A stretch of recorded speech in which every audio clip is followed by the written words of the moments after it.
سلسلہ سیرت النبی میں غزوہ بدر کا بیان چل رہا ہے جو انشاءاللہ آج پورا ہو جائے گا۔ گزشتہ جمعے میں یہ بات یہاں تک پہنچی تھی کہ مقتولین بدر یعنی وہ بڑے کفار یا وہ لوگ جو مشرکوں کے سربراہ سردار تھے، ابو جہل کی طرح کے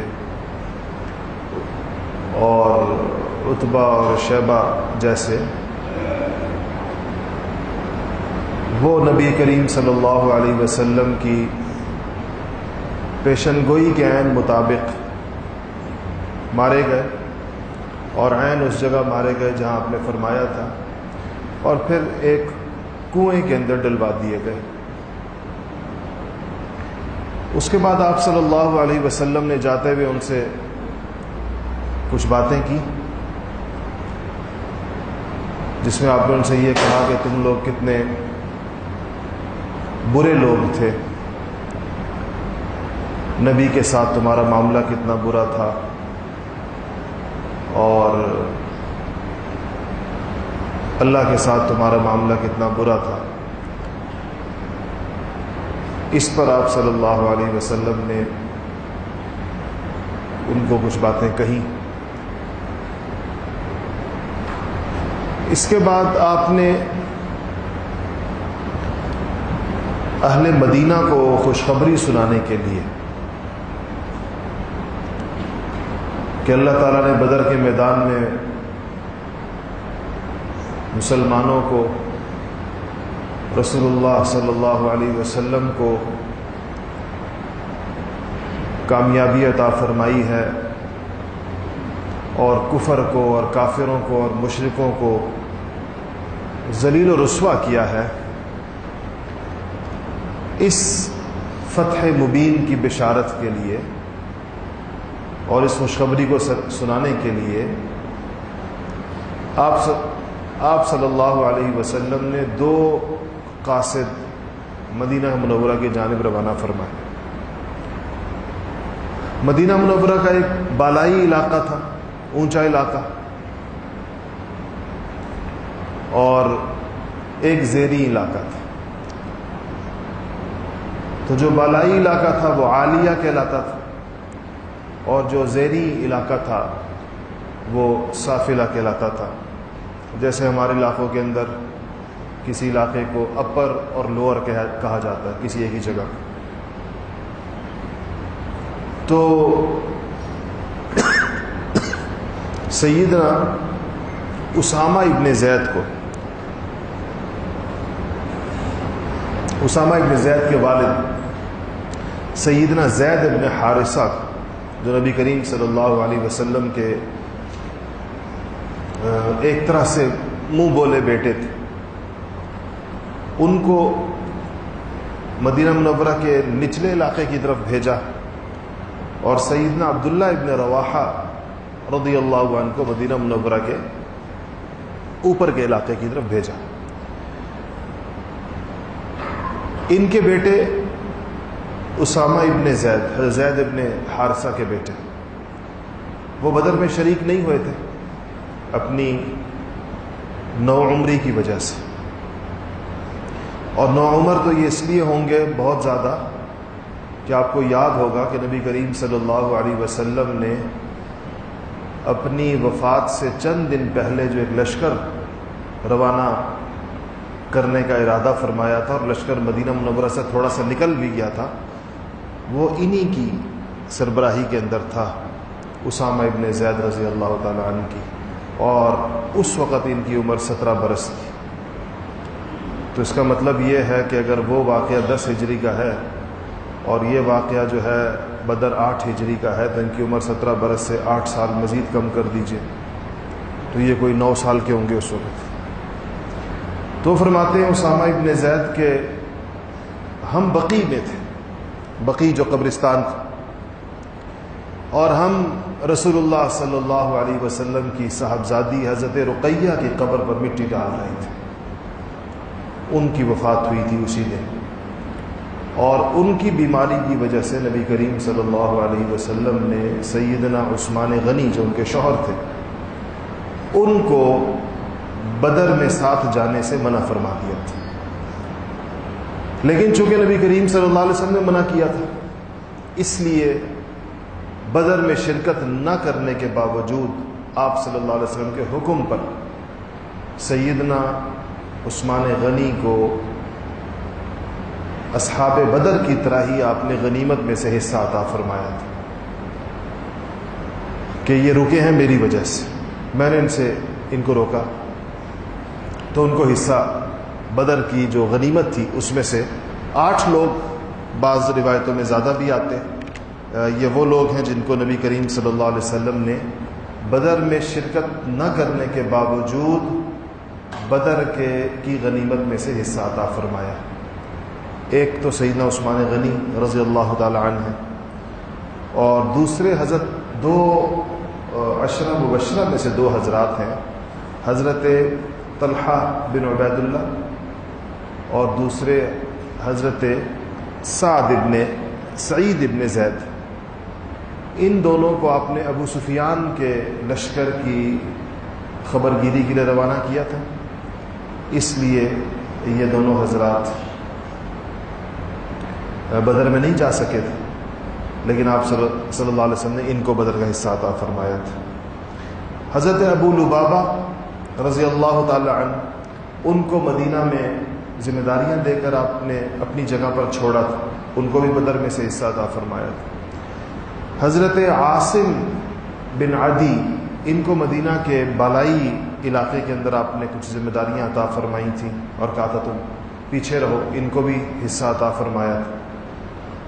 اور 2 حارث نام کے 2 صحابہ ہیں، ان کو بھی آپ نے رستے سے واپس لوٹایا تھا کسی کام کی وجہ سے، تو ان کو بھی آپ نے بدر کا حصہ عطا فرمایا تھا. تو اسامہ ابن زید فرماتے ہیں کہ ہم حضرت رقیہ کا انتقال ہو گیا اور ہم ان کی قبر پر مٹی ڈال رہے تھے کہ اتنے میں حضرت زید ابن حارثہ خوشخبری لائے بدر.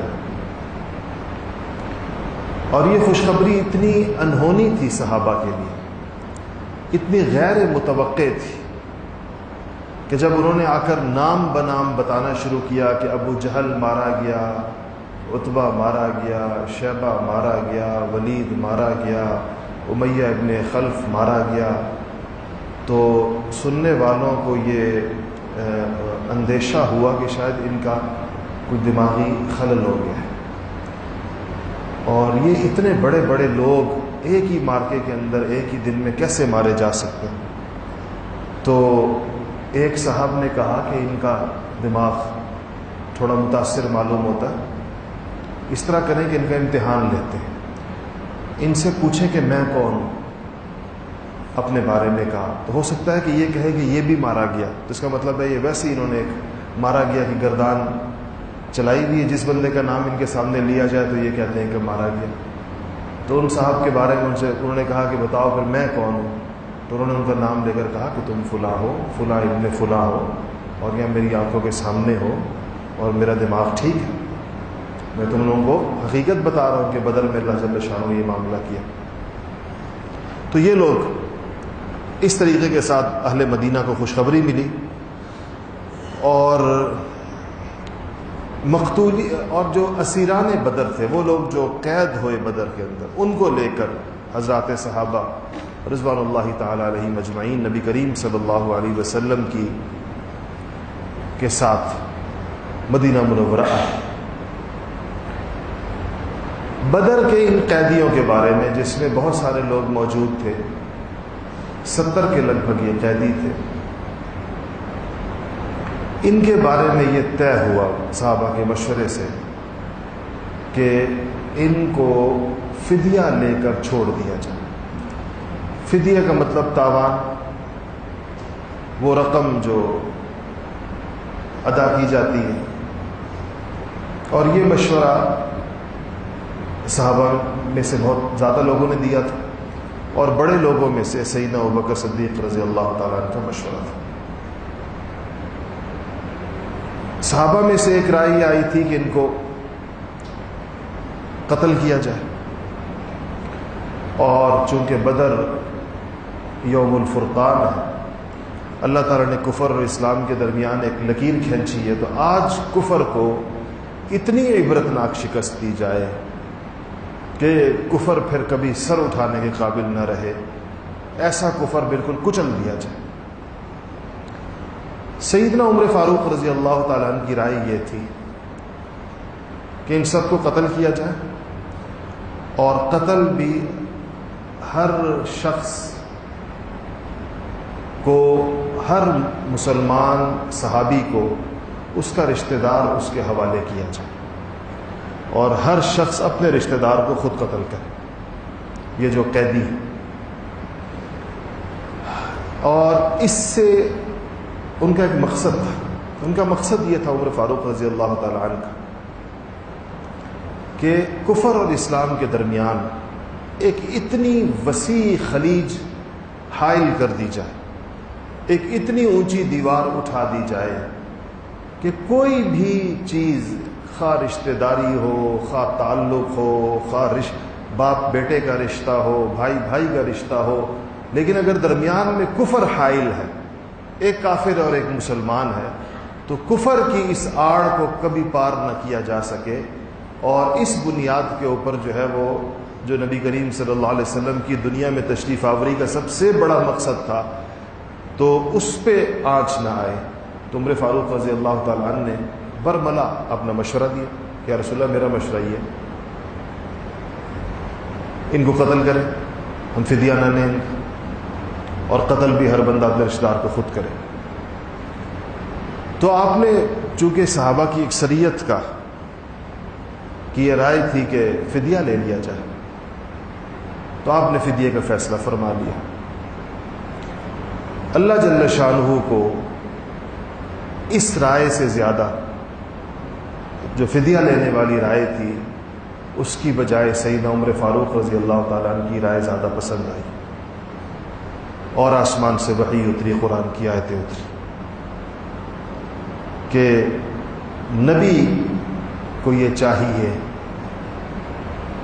کہ جب اللہ تعالیٰ اس کو غلبہ عطا فرما دے کفر پر، تو وہ کفر کی قوت کو کچل دے اور زمین کو ان کے خون سے رنگین کر دے۔ لیکن چونکہ یہ بات مشورے میں طے ہوئی تھی، اور صحابہ کے مشورے کی اپنی وجوہات تھی، آپ صلی اللہ علیہ وسلم کو بھی یہ امید تھی کہ ان میں سے بہت سارے لوگ مسلمان ہو جائیں گے، اور ایسا ہوا، تقریباً سارے ہی ہو گئے بعد میں۔ تو اس پر جب آسمان سے یہ آیتیں اتری جس میں اللہ جل شانہ نے ان کو زندہ چھوڑ دینے پر اپنی کچھ خفگی کا اظہار فرمایا، تو حضور اکرم صلی اللہ علیہ وسلم اور سیدنا ابوبکر صدیق اس پر بیٹھ کر رو رہے تھے کہ ہماری رائے وہ نہ ہوئی جو اللہ کی رائے، جو اللہ چاہتے تھے۔ لیکن ظاہر بات ہے یہ آپشن تو ابھی بھی تھا، لیکن اللہ جل شانہ نے یہ نہیں کہا، بلکہ وہی جو مشورہ تھا اسی کو انڈورس کیا۔ اس سے آپ اندازہ لگائیں کہ مشورے میں طے شدہ چیزیں کتنی اہم ہوتی، چونکہ یہ صحابہ کے مشورے سے طے ہوا تھا۔ تو ایک تو اللہ تعالیٰ نے اس کے اوپر عتاب نازل نہیں فرمایا، یعنی کوئی سزا نازل نہیں کی، اور دوسرا یہ کہ اگرچہ بھی موقع موجود تھا اس بات کا، لیکن اللہ جل شانہ نے مشورے کو کالعدم قرار نہیں دی، بلکہ جس طرح کہا جاتا ہے کہ ایک زیادہ بہتر آپشن کی طرف اشارہ فرمایا کہ وہ زیادہ بہتر تھا۔ تو سیدنا عمر فاروق رضی اللہ تعالی عنہ تشریف لائے اور دیکھا کہ دونوں حضرات رو رہے ہیں، تو انہوں نے پوچھا کہ کیا بات ہے، آپ کیوں رو رہے ہیں؟ اور کہا کہ اگر آپ بتا دیں اور واقعی بات رونے کی ہوئی تو میں بھی روؤں گا آپ کے ساتھ، اور اگر مجھے رونا نہ آیا، رونا اختیاری چیز تو ہے نہیں، اور عمر فاروق جیسے شخص کا رونا تو ویسے ہی کوئی آسان کام نہیں ہے، تو کہا کہ اگر رونا مجھے نہ آیا تو کم سے کم رونے کی شکل بنا لوں گا آپ لوگوں کے ساتھ، یعنی آپ کے ساتھ اظہار ایک جہتی کروں گا اگر مجھے پتہ چلے کہ مسئلہ کیا ہے۔ تو پھر ان کو بتایا گیا کہ مسئلہ یہ ہے کہ اللہ جل شانہ کو تو وہ مشورہ پسند آیا جو تمہاری زبان پر آیا تھا، اور عمل جو ہے اس کے خلاف۔ ایسے عمر فاروق رضی اللہ تعالی عنہ کئی موقع ایسے علماء نے اس پر مستقل کتابیں لکھی ہیں جہاں عمر فاروق رضی اللہ تعالی عنہ کی رائے صحابہ کی رائے کے خلاف تھی، جمہور صحابہ کی اکثریت ایک طرف تھی اور عمر فاروق دوسری طرف تھے، اور جب وحی آئی تو اللہ عمر کی طرف تھے، اللہ کی رائے عمر کی رائے تھی جب اس کا پتہ چلا۔ تو یہ سیدنا عمر فاروق رضی اللہ تعالی عنہ کی ایک نرالی خصوصیت ہے، ان کا ایک خاص اعزاز ہے، اور ان کی غیر معمولی ذہانت، ذکاوت، توفیق، ان چیزوں کی اس میں نشاندہی ہوتی ہے۔ قیدی بن گئے، قیدیوں میں سے 2 قیدی ایسے تھے جو نبی کریم صلی اللہ علیہ وسلم کے لیے رشتے کے اعتبار سے بہت ہی عزیز تھے، اور بھی تھے، سارے رشتے داری تھے، لیکن 2 لوگ ایسے تھے جن سے آپ کو زمانہ کفر میں کوئی تکلیف نہیں پہنچی تھی، اور بلکہ راحت ہی پہنچی تھی۔ ان میں سے ایک آپ کے داماد، آپ کی سب سے بڑی بیٹی کے شوہر حضرت سیدہ زینب رضی اللہ تعالی عنہ کے شوہر ابو العاص رضی اللہ تعالی عنہ بعد مسلمان۔ ابو العاص حضرت خدیجہ الکبریٰ کی بہن حالہ کے بیٹے تھے، یعنی حضرت خدیجہ کے بھانجے تھے،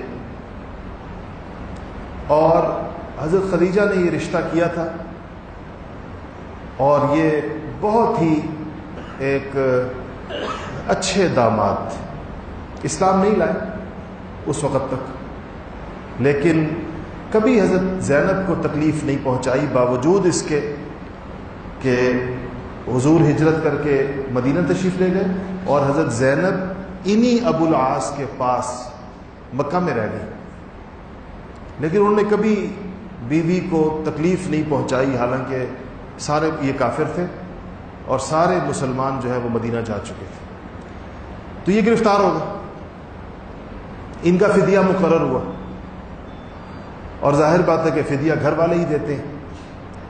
حضرت زینب کے پاس پیغام آیا کہ شوہر گرفتار ہو گئے، اتنے پیسے دینے یا اتنا سونا دینے۔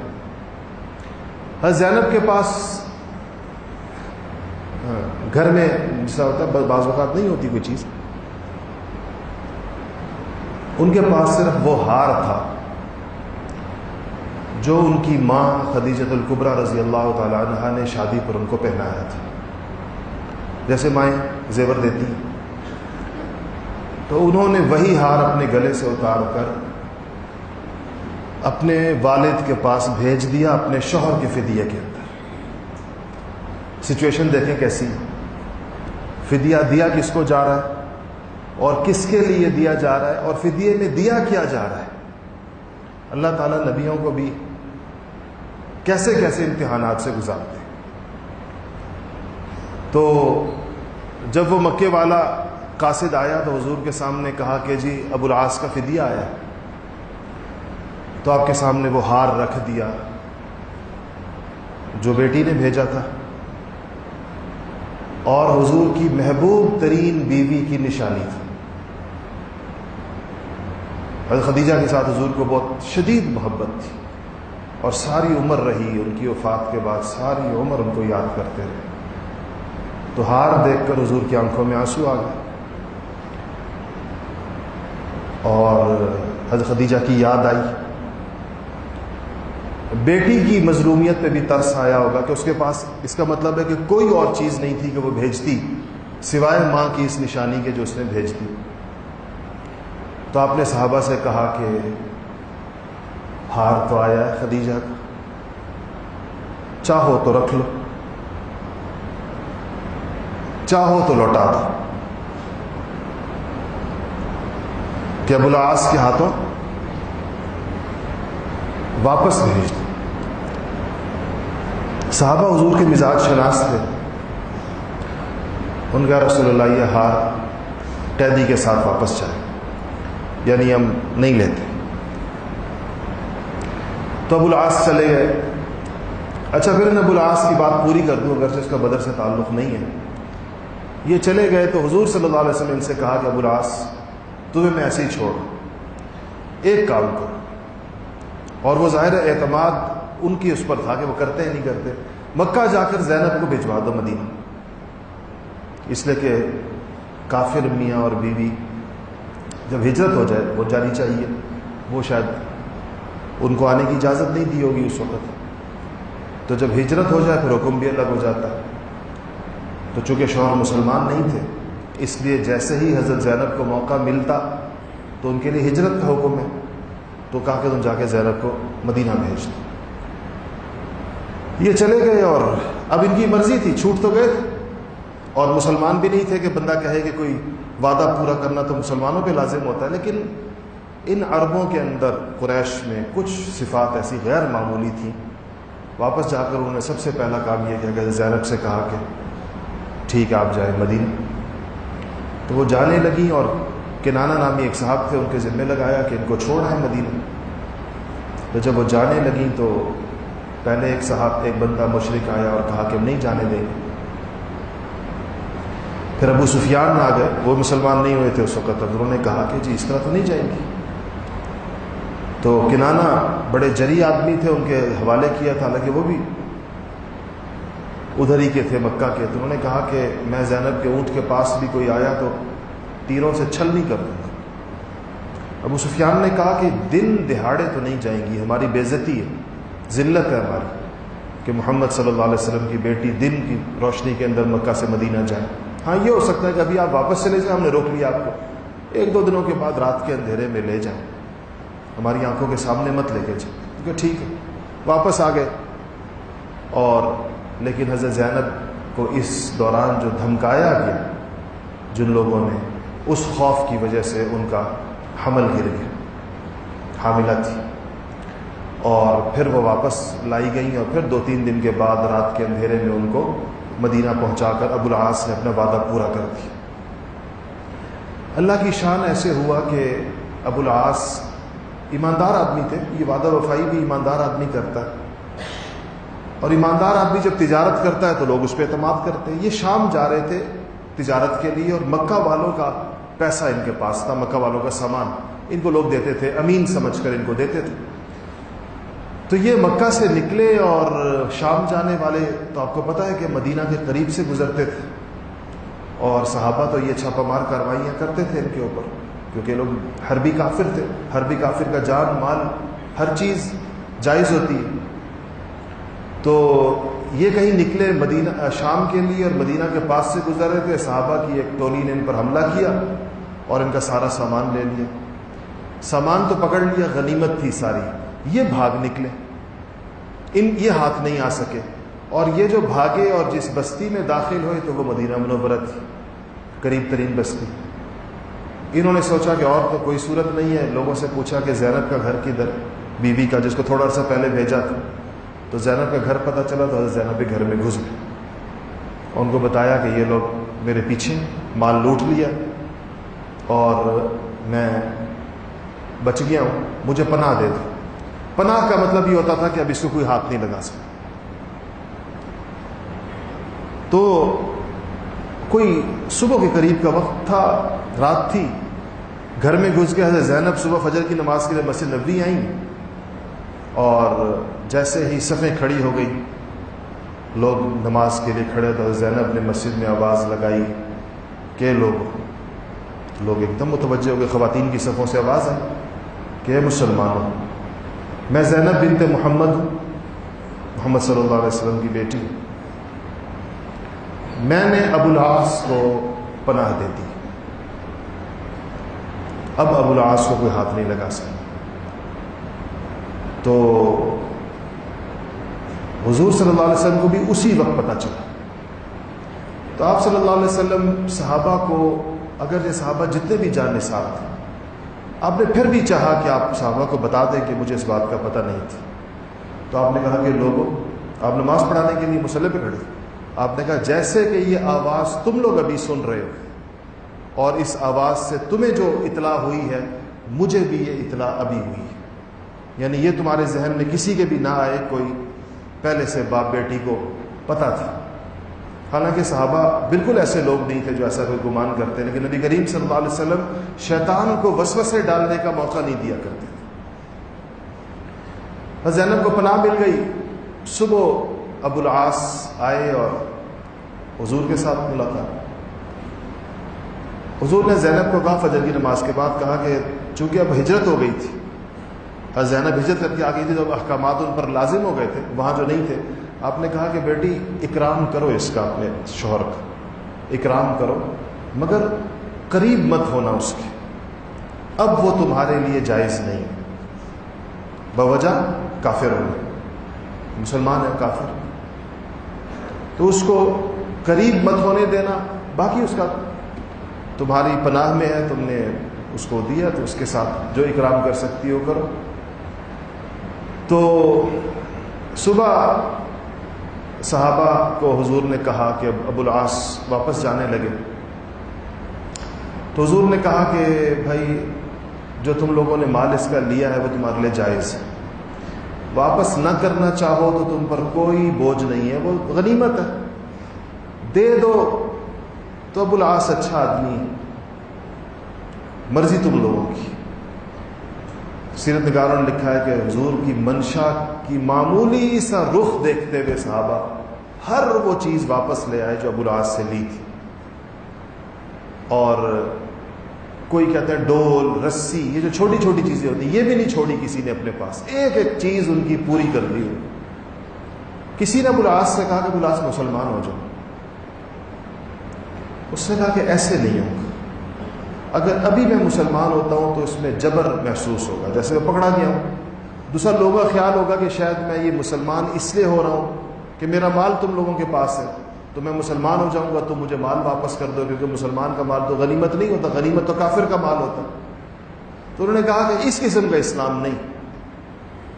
تو انہوں نے کہا ٹھیک ہے، اسلام میں جبر تو ویسے بھی نہیں ہے، کسی نے کچھ نہیں کہا، کسی کو نہیں پتا تھا ان کا پروگرام کیا ہے، تو ان کا مال واپس کر دیا، انہوں نے اپنا مال لیا اور مکہ روانہ ہو گئے، واپس شام جانے کی بجائے واپس مکہ چلے گئے، اور مکہ جا کر سارے مکے والوں کو جمع کیا اور ہر ایک کی پائی پائی واپس لوٹا دی، کہا کہ اپنا سامان واپس کر دو، میرے ساتھ حادثہ ہو گیا تھا میں واپس آ گیا۔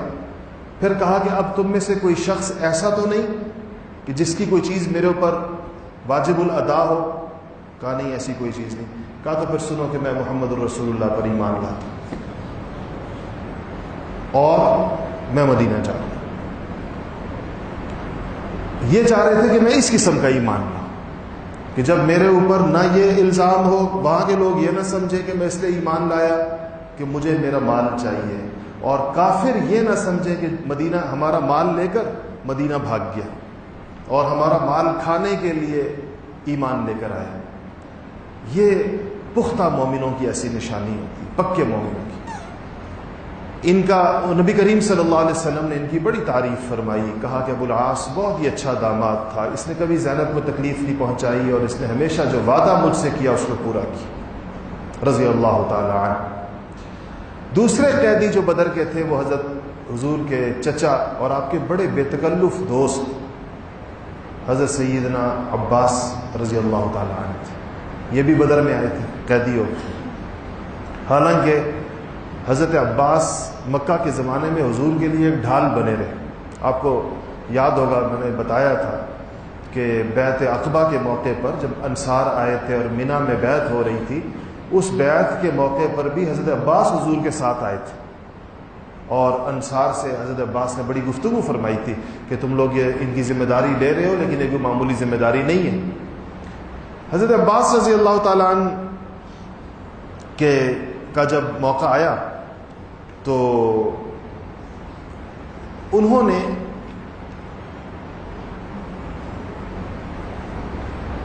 حضور نے کہا کہ ان سے کہا گیا کہ آپ بھی دیں، انہوں نے اپنی ناداری کا عذر کیا کہ پیسے نہیں۔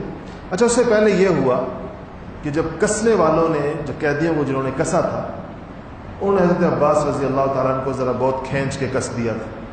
تو بندہ جب بندھا ہوا ہو اور رسی ٹائٹ ہو تو تکلیف ہوتی ہے. حضور صلی اللہ علیہ وسلم کا جو خیمہ تھا اس کے قریب ایک خیمہ تھا جس میں قیدی تھے. تو